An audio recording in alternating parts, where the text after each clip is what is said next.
आज आपल्याला एक प्रश्न कसा सोडवायचा आणि त्याचा फॉर्म्युला कसा लक्षात ठेवायचा ते समजून घ्यायचं आहे.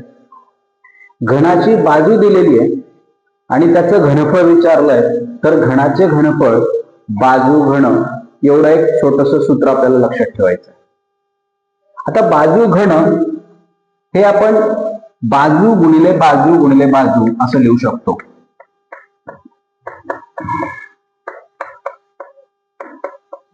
म्हणजे दिलेल्या बाजूचा 3 वेळा गुणाकार करायचा. बाजू किती दिलेली आहे? 5.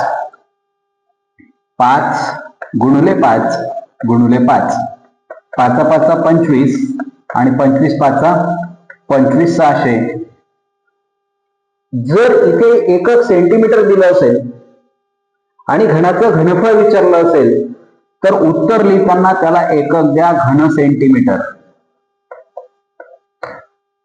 एवढं साधं आणि सोपं सूत्र या ठिकाणी आपल्याला वापरायचं आहे. याच्या पलीकडे कोणतेही कॅल्क्युलेशन आपल्याला या उदाहरणात करायचं नाहीये आणि अशा प्रकारचे उदाहरणं या सूत्राचा उपयोग करून तुम्हाला सोडवता येतील. धन्यवाद.